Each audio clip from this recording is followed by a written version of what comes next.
Hey guys, I'm Paige Gerba and welcome to a special edition of eKnights.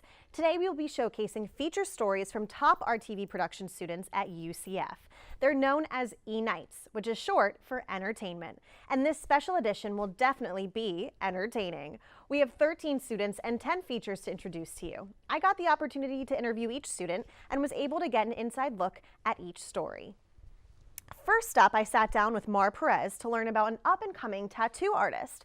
Let's take a look to see what creations he's drawn up. Paige, we're here today with Marianne Perez, and she's going to tell us a little about her latest interview with Gabe Gonzalez. Hi, Mar. Hi, how you doing? Good, how are you? I'm doing fabulous. All right, so tell me a little bit about Gabe and his tattoo business, right? Yes. Okay, Gabe is a tattoo artist in Kissimmee, Florida. Awesome. He has been doing it for quite a couple years now. He started actually in animation. So he's actually a UCF alumni. He got his MFA from here. That's cool. And he just kind of transitioned from animation, realizing that's not something he wanted to do, and now he's tattooing it. He's doing a great job, very successful. Awesome. Did you get to see any of his animated work? I actually got to see a couple of his animated stills. He has animation cells, Oh, cool. but I didn't get to see his full animations, but what he has is incredible. He's definitely very, very, very talented. That's awesome. So, so he got started with tattooing through the animation. What other mediums has he explored? Okay, well, he has done sand paintings. Cool. He's done installations. Most of his installations focused on his past in the Army.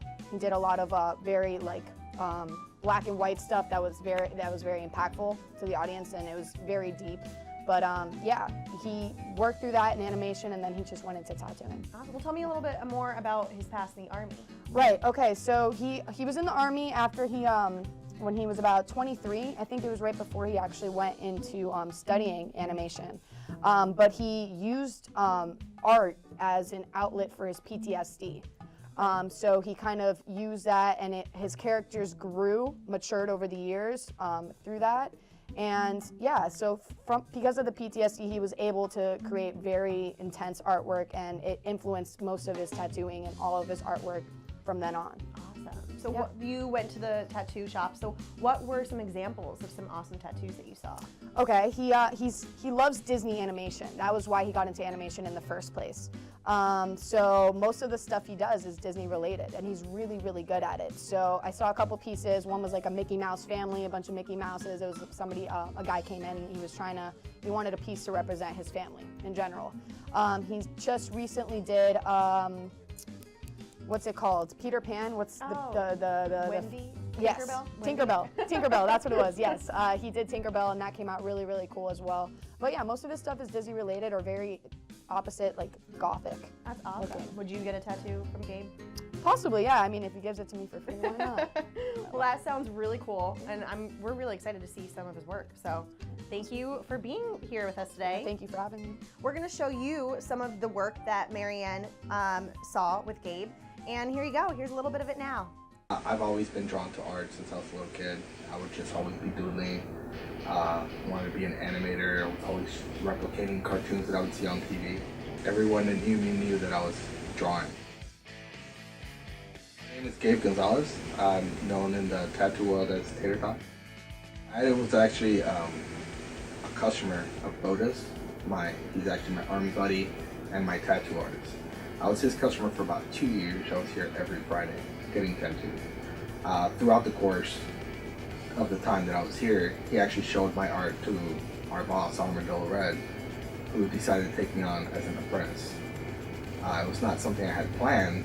I actually never really thought about doing. Tattoos always intrigued me. I've always loved tattoos. It's never something I thought I would do. When given the opportunity, I jumped on it though, and it's been a totally different medium than what I was used to before. I spend my days drawing, and drawing. If I'm not drawing for a customer for a specific piece that I'm going to be tattooing, I'm going to still be drawing for my paintings. We've set up a painting studio here, so if there's nothing else going on, I'm going to still be painting. I'm going to still be drawing, working on something creative, pushing myself. Ideas come to me in the most weird ways. So the silliest thing can burst an idea, I have to run and get it on the paper.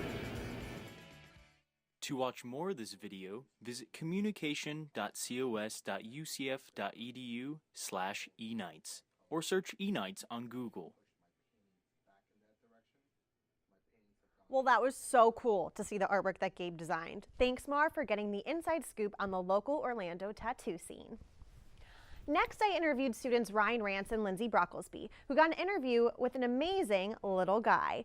But we can't give away too much of the story, so check it out. Hey guys, I'm here with Ryan and Lindsay, or Lindsay and Ryan if you watched our past episodes. They like to switch up their names. But today, it's Ryan and Lindsay. Hey guys. Hey. How are you doing? Great. All right, so I'm just going to ask you a few questions about your latest package. I know you did a story on some of our community members, Caden and his mom Bonnie. How did you get to meet them?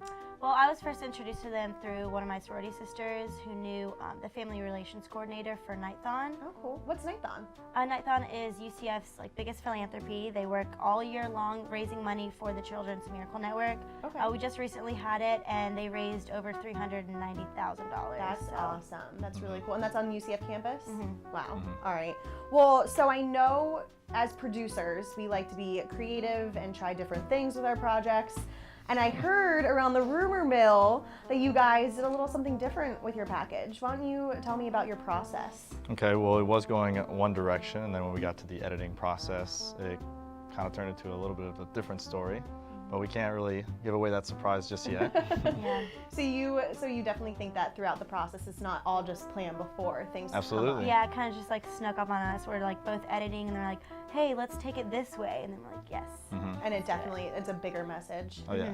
So what's the message without giving anything away? What's the message? Well, it's like spread awareness. Okay. So you'll see in just a couple moments. All right, I can't deal with the anticipation any longer.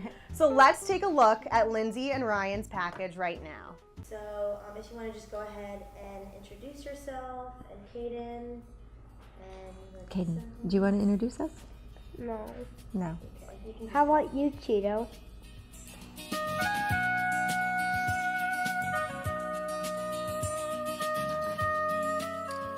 Well, my name is Bonnie, and this is my son Caden, and this is Cheeto Tom. It still affects us every day. He goes to some social skills classes. He has his struggles every day, but for the most part, he is a very typical boy. He's right. He loves to read. He loves to play Minecraft. But we still have our things that we work on.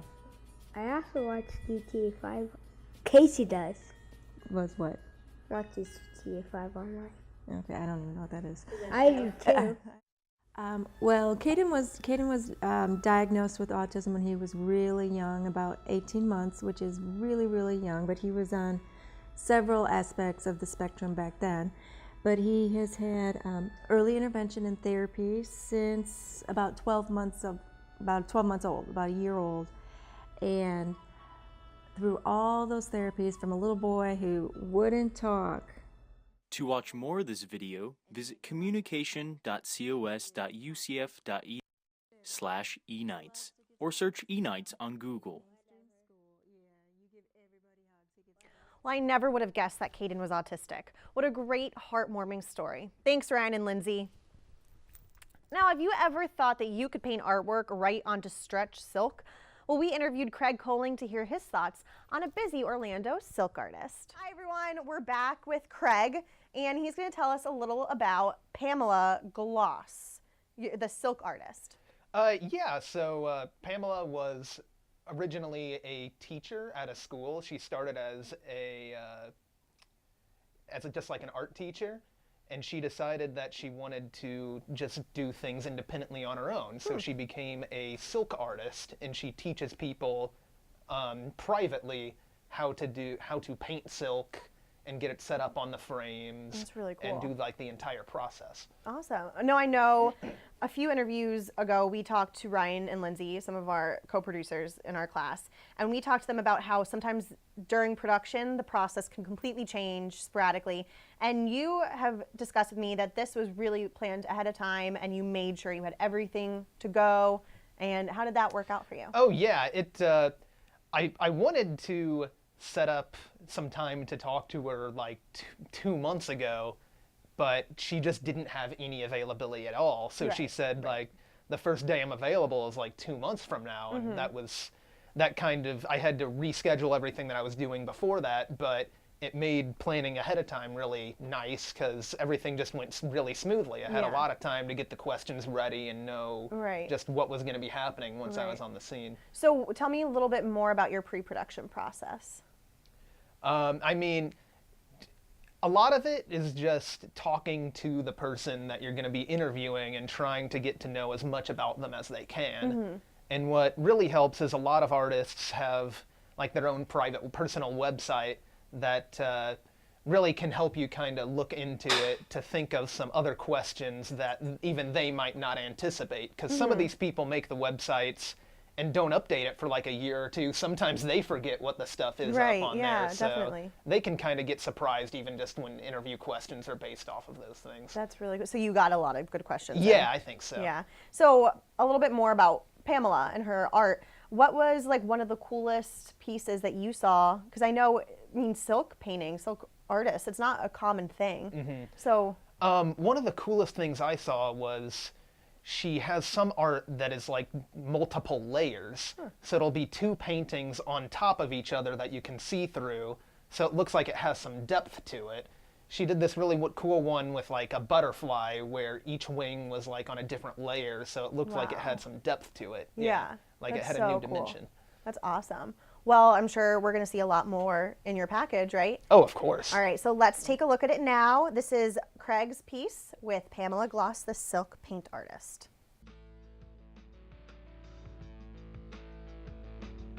I discovered silk painting back in 1996 when I took a college course at the University of Central Florida. I wanted to learn how to weave. I had never even heard of silk painting, and it was introduced in that class.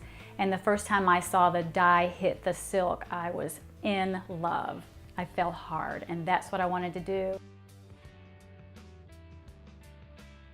I'm a Florida resident and have been for most of my life, and the things around me are fascinating. The Florida butterflies that we have, and the orchids and the flowers and the wildlife, and especially the marine life and the fish. Things that are colorful are just so inspiring to me, wildlife especially. And things that aren't colorful, I just make them colorful.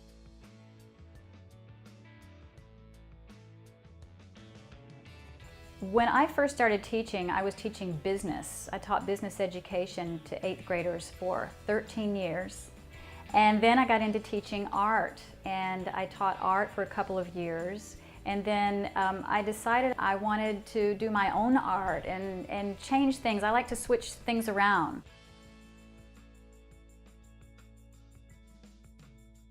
After I got married, that's when I quit teaching, and I had the opportunity to start doing silk painting on my own. Once I discovered it, that's all I wanted to do. I had been looking for a niche in art for a long time.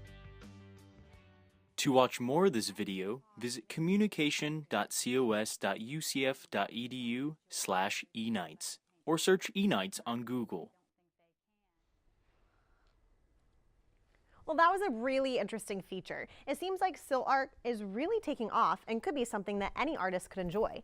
Thanks, Greg, for introducing us all to this new art form. So this past weekend, we sent Mar Perez onto downtown Orlando to play some games with locals. Let's take a look at some of her shenanigans. Hey guys, my name is Marianne Perez and I'm here with Michael, and this is eKnights. We're about to head to downtown Orlando and ask a couple strangers some weird questions and see what kind of crazy answers we get. All right, let's go. We're gonna ask a few people to play an amazing game with us called Heads Up. Now we're gonna see what their reactions are, / if they're even good at playing charades. None shall pass. A monkey. Alligator. Crocodile. If you could pick one superpower for a day, what would you do? The gift of knowledge. To fly. Flying. Oh, I don't know. Fly like the birds. What is your favorite thing about Orlando, and what is your least favorite thing about Orlando? And everybody's generally in a good mood unless, they've already had to pay for things. I like Lake Eola. Downtown Disney. Downtown Disney? Same for you? Yeah, You like downtown Disney too? Yes. Least favorite thing? That it's always 90,000 degrees in the shade. The way employers treat employees. What do you think? Traffic. There it is. How's your day going so far? Good. Wow, amazing. Look at that. You like this weather? Yeah. Likes the weather. Yeah. Wow, that made me laugh so much. Well, it was great to see Mar bringing some smiles to those hanging out at Lake Eola. It even looks like she made a new friend with that swan. Thanks, Mar, for that enjoyable clip. So who doesn't have a good sweet tooth? I mean, I know I do. So I sat down with Emily Lupfer and Samantha Rivera to learn about a new sweet shop that's opened in Orlando. Let's take a look. All right, I'm here with Emily and Sam, and they have a really cool story for us today. I know it's about a sweet shop. So tell us more about the sweet shop and the owner. Well, it's owned by Kelly Mitchell, and she opened this business a few years ago. And then just a few months ago, she opened her own shop, her own storefront. So she made it to that stage, and the business is doing really well. It's really awesome. Yeah. I know the whole sweet world is like booming, so that's really cool. Yeah. So tell us more about Kelly.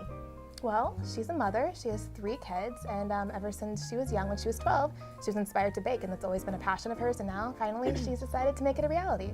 That's really cool. I have a sweet tooth. I have a really bad sweet tooth, but I also try to eat healthy, and I know I can't eat these cupcakes. So I know a lot of dessert chefs are trying out gluten-free options, or does Kelly cater to any of that for the Orlando community? Well, she actually specializes in it, cool. both in gluten-free and vegan. Oh, that's awesome. Well, I think we definitely have to try. Why didn't you guys bring back any I for know, us? I'm sorry. We tried it there, and it was like, this is really amazing, because it was my first time having, gluten-free and Yeah. vegan desserts, and it was really amazing. So next time, Paige, we'll definitely. Does it taste as good Yeah, as the real it's stuff? very similar. That's It's really awesome. good. Yeah. Well, maybe we'll all have to go as a class, Field as a trip. group, That'd be to the awesome. sweet shop. All right, let's take a look at some of the clips from Emily and Sam's package on the sweet shop. All From Scratch is a gourmet bakery. We offer all natural and organic ingredients, and it's made with only the best of those in love. And we offer gluten-free and vegan options, where you can have your cookie and eat it too. We do all different kinds of cookies, from your classic chocolate chip to luscious lemon, gluten-free peanut butter mini chip, gluten-free double chocolate chunk. They're also vegan.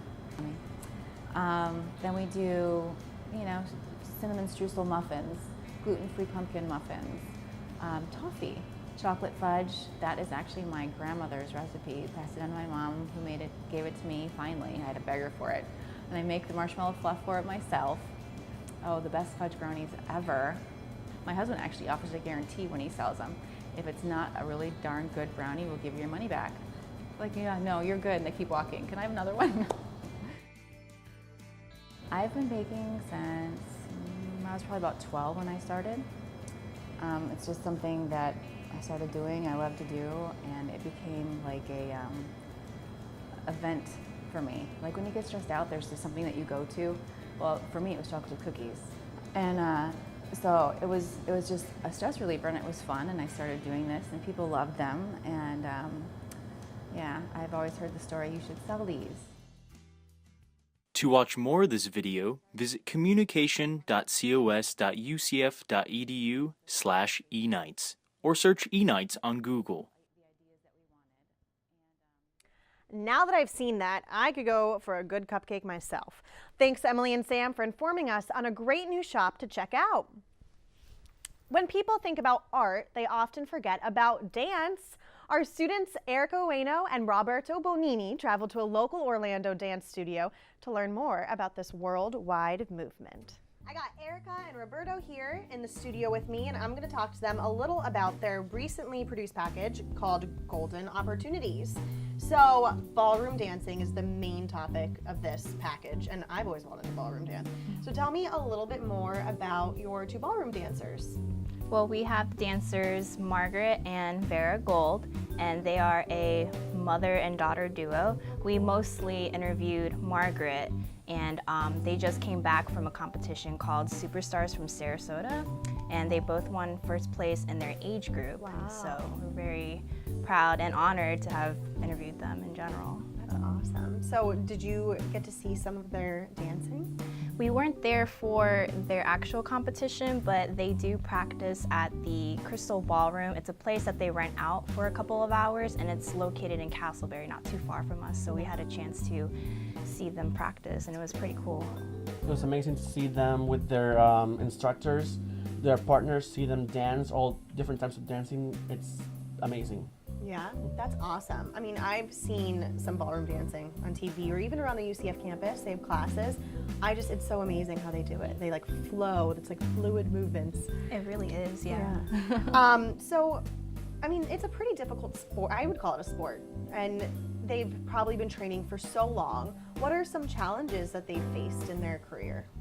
Well, Margaret, she started out dancing at a very young age, so she kind of stopped probably about halfway through her life, but her father passed away, and her mother actually encouraged her to say, hey, why don't we start ballroom dancing again together? So I felt like that gave them the drive and passion to dance again, and also they recently are starting to develop their own dance studio because they're just tired of renting out a place. So they said, well, why not invest in making our own space for us, you know, like this is a great opportunity for us. So they're thinking about making a studio somewhere in Metro West. They're not 100% sure yet, but there's a lot of challenges with that. There's fees, there's, you know, documents that you have to sign, and just in general finding a place and a perfect space for ballroom dancing. And then getting your clients and students. And basically when they were ready to find a location, they basically had to start over. Yeah, it's difficult, it's hard, but I'm sure they can do it. Oh yeah. So how did you find out about this mother-daughter duo? Well, it was through Miss Rice. They're actually BFFs, and they met at a wine bar. So it's fun, it's all fun. Absolutely, like they text each other all the time, and they're just really good friends. That's really cool. So it definitely shows how in the production world we're all networked together. Actually, I believe Miss Rice is a bridesmaid at Mel's wedding. Oh yeah. Oh my gosh. Margaret Melanie, that's her nickname. She is gonna get married pretty soon, so we're just glad that they even had the time to interview with us because they have such a busy schedule in general. They just came back from another dance competition. They rocked it. They got first place again. So they're really amazing. That's awesome. Well, I definitely want to see some of this dancing. So let's take a few looks at these beautiful ballroom dancers.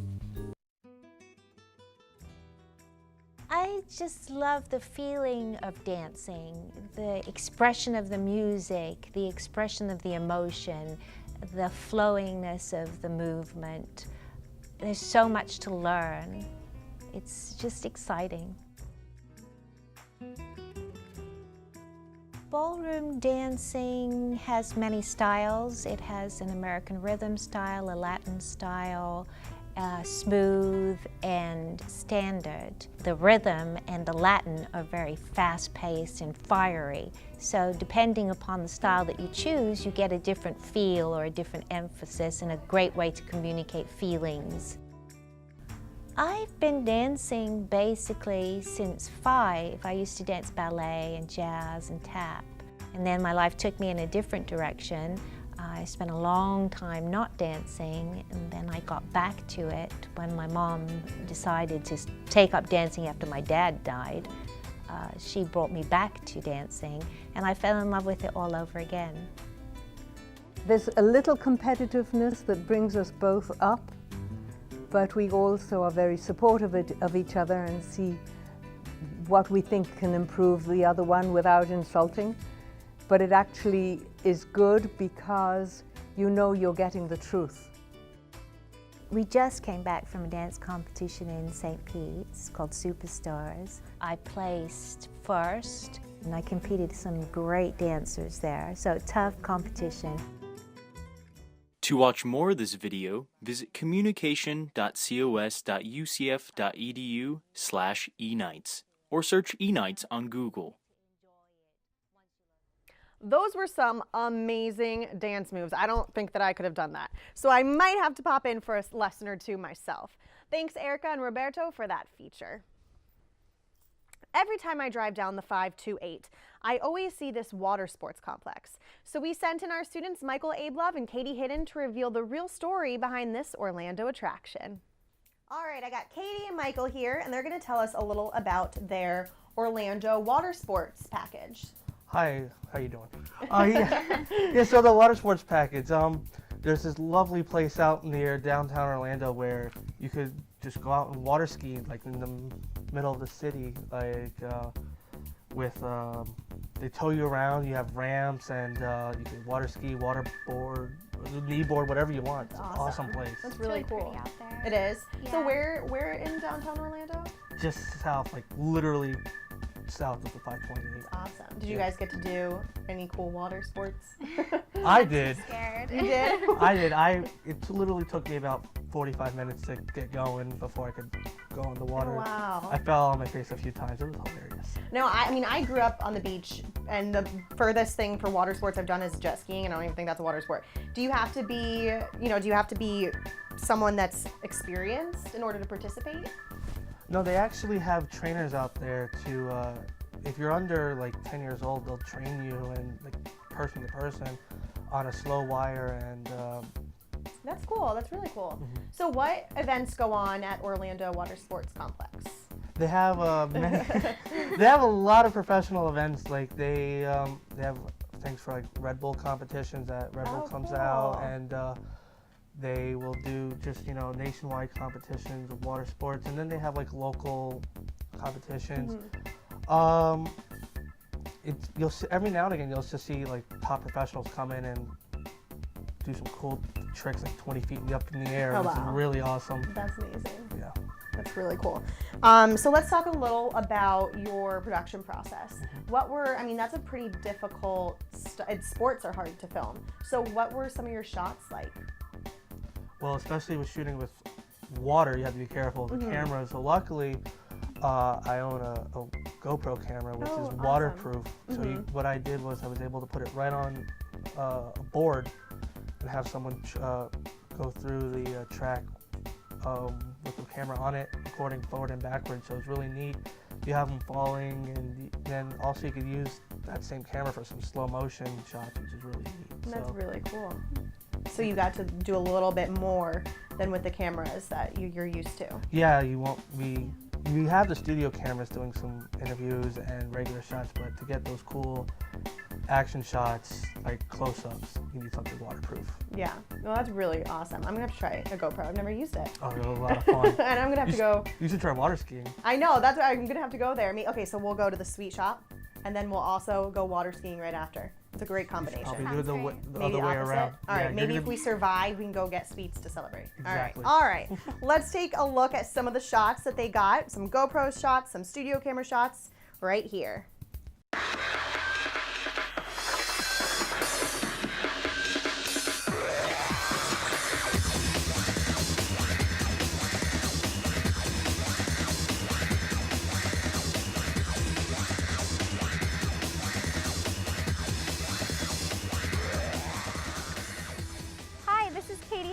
It's a beautiful day here at Orlando Water Sports Complex, also known as OWC.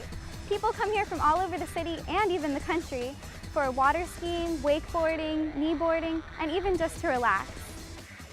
Since 1999, when OWC was first opened, people from all around the community and beyond, from first-timers to pros, have been coming here for some fun in the sun and a great workout. I've been water skiing since I was 10 or 11. I'm 18 now, so this is my first time wakeboarding. I can't stay up. I can do water skiing pretty well, but I can't wakeboard yet. Kids can have some fun here too. OWC offers kids summer camps to the community where kids can learn how to wakeboard, water ski, kneeboard, and pick up some cool tricks. It's a lot of fun and you can hang out with your wakeboard friends. To watch more of this video, visit communication.cos.ucf.edu/eKnights or search eKnights on Google. What a cool place. It's interesting to see pros and amateurs practice together in such an extreme sport right here in our city. Thanks, Michael and Katie, for introducing us all to the OWC. Have you ever wanted to be a part of something so bizarre, yet so cool, all at the same time?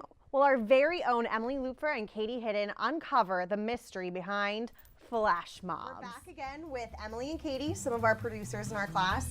And they did a really, really cool thing in Orlando this past week, and we definitely want you to hear about it. So why don't you tell us some info about it? Yeah, we were encouraged to find cool entertainment events that were happening in the community. So we did a search and we found out that a flash mob was actually coming to Orlando. So we signed up for that right away. Yeah. And yeah, it was a fun experience. Why don't you explain what a flash mob is? Basically, a company hires a flash mob company to come out and do a dance in public unexpectedly, and it brings them, you know, what's the word? Like PR. Yeah. So what was this flash mob for? This flash mob happened at the Legal Marketing Association annual conference and trade show. So it was at their trade show. Oh, wow. So we were milling about with all of the, you know, really professional people. And then all of a sudden music and flash mob happened, and then we dispersed, and it was a good time. So you guys filmed some stuff. So what footage did you get? We got footage of the rehearsal, and we found a video of the actual flash mob too. That's cool. Yeah. Did you see yourself in it? We were kind of in the back, which is probably a good thing because neither of us have any real dance experience. So Yeah, it's a little bit out of our a little bit out of our comfort zone, but it was definitely a really fun experience. That's awesome. I don't think I could do it. I'm not a good dancer, and on the fly I'd be so embarrassed. It was fun. Well, let's take a look at Emily and Katie's flash mob. We're gonna do a flash mob! We should be secretive about it.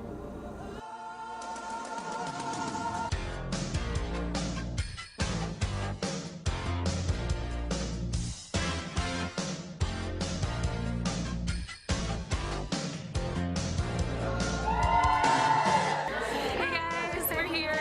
Yes, rehearsal time. We're going back.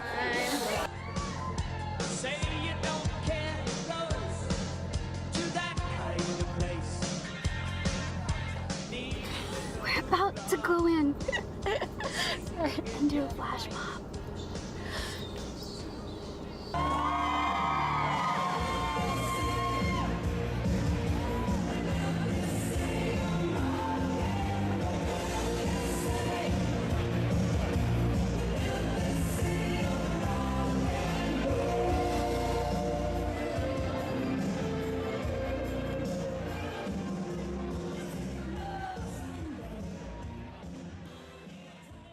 Seems like the flash mob really was a hit. I'm sure it was a lot of fun to be a part of. Thanks, Emily and Katie. So we have 13 students in eKnights, and I am included in that. I got the chance to sit down with Michael Abloff, who in a turn of events interviewed me. Hello, my name is Michael, and today I'll be interviewing Paige. Hi, Paige. Hi, the tables have turned. The tables have turned, look at that. So your story is about an app developer, a UCF grad. Can you tell us more about that? Yeah, my co-producer, she's not here today, but Mandy and I worked with two gentlemen, Micah and George, and they have developed an app for Android and iPhone users. It's gonna be a game, so think Flappy Bird, something like that, that I know is super popular. And it's not, obviously it's not that, but it will be a game, and they've been working on it for a really long time. So basically Mandy and I really wanted to go through the entire process and just see their process of how it's going. It's still being developed. And Micah and George are both developers. George is the head developer, and Micah is one of the head programmers and designers. So can you tell us a little about this game that they're developing, or? Right now it's a little secretive, and we're going to show you in the package a little bit more about it, but they are still putting in some stuff, some artwork. They really want it to be perfect before the whole world gets to see it. So. Well, it sounds exciting. Yeah. I know I'm addicted to those mobile games. Can you tell us where they got started? Yeah, definitely. They both were game developers, and they actually worked at EA Sports. And then EA Sports, they left. So that was something that was hard for them. You know, they have this job and then they have to leave, but it was also an opportunity for them to do something on their own. So they created this game that they once developed in college, I think grad school, and it was super popular amongst people that had tried it out. So they thought, why not? They have this opportunity and they flew with it, and it's going to be super successful. It sounds like it's going to be a really fun game. Yeah. Is it just them working on it, or is there anybody else? There's a whole team, and we learned that with this app process, there really is not just one person. There's so many people that are on a team with this. I think they have about 6 guys working, and that doesn't include the main artist that does all their paintings and all their designs that go into the game. So they've literally been doing this for years, working on just renderings and previous footage and just making sure that it's perfect before it goes out to iPhone users and Android. Well, it sounds like something I might download. Let's go ahead and take a look at Paige's and Mandy's project and see a little bit more about this game that they did a story on. I design video games for iPhones, Androids, and other mobile devices. I design everything from how fast the player has to move, where on the screen you press, the UI buttons, anything that you see on the screen, how does it look when it pops up, how does it go away. I work with the artist and the engineer on making sure everything's smooth, making sure that when you press a button that the right thing happens, making sure that when you get a collectible, you actually get points for it. When you get a certain number of collectibles, you get a little star, and it's all cute and fun. And basically just make sure the game's fun, and there's a lot of things you have to do to make that work that goes on behind the scenes. There's a lot of decisions you have to make. We're finally in the stage right now where we've pretty much finished implementing all the major systems of the game. Everything from leaderboards, connecting to iPhone, connecting to servers and stuff like that. So all the hard stuff is pretty much done. The engineer, George Capote, who works on it, has pretty much been working on that and getting all that smoothed out. And that's usually what you have to do first. You have to get all the systems running behind the scenes. There's a lot of work that goes on before you can actually even start the game. I'm primarily a programmer, software engineer on the project that we're working on. For the most part, I handle all the hardest technical things that we need to do, not because I just love doing them, but because I have to do them, and someone has to. I handle a lot of design problems along with Micah. Being a small team, we all kind of share all responsibilities, so we're all sort of jacks of all trades, which is nice. One of the hardest things for us, being so small and so basically not funded at all, is just keeping ourselves motivated, keeping everybody who's involved motivated, keeping the team going, making sure. To watch more of this video, visit communication.cos.ucf.edu/eKnights or search eKnights on Google. Well, I definitely can't wait for that game to come out on my iPhone. It was cool to get an inside look at how it was all made.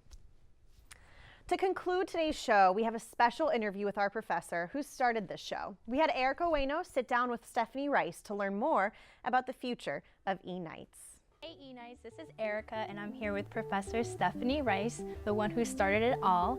And I just wanted to ask you, what brought you to eKnights and establishing it? Well, actually, it was something that I guess either collectively as a faculty, or I'm not sure if I brought up that the broadcast journalism students have a capstone class. What about the production students? Right. So what do you see in the future of eKnights? I know we had a semester before this where it was just a few of the students, but now your class has grown. So what do you see in the future with eKnights? Well, eventually I'd love to see it go live so that our show actually airs live, because there's nothing like it when you're a crew member on a live show. It really does get your adrenaline going and this and that, but students, again, will help define it. We're proud of this, and I'm really proud of the students this semester because, they produce more than ever, more packages than ever. So it's been a great learning opportunity for them, and a great chance for content production, which is really in this business, if you get into freelancing, that's really what you're trying to do, is sell your content. Exactly. So I think it's been a very valuable experience for. Well, I personally found this class very valuable for myself. I mean, this is my first capstone class that I've taken, and I feel like I can say, and the other classmates, we can say, like, you know, this was, you know, a huge experience for us, and some of us are actually getting our, you know, packages aired via WCF TV and PBS. So I feel like this is a course that, you know, it heightens the opportunities for students to do this, not just through nightly news, but for something else with eKnights. Mm-hmm. It makes for more real world experience. Right, you know? right. And that's what eventually you're going to be out there. And I know you've had an internship this semester, so you've already been out there. But yeah, I'm sweating this semester. Too many classes, right? All right, guys, that's all the time we have for today. Thanks for tuning in, and we'll see you later. We at eKnights hope you have enjoyed all of these features on amazing local events. Make sure you check out our website at communication.cos.ucf.edu/eKnights or search eKnights on Google. Well, that's all the time we have for today. We at eKnights want to thank you for tuning in. We will bring you more entertaining stories about unique people and unusual places. I'm Paige Gerba. See you next time.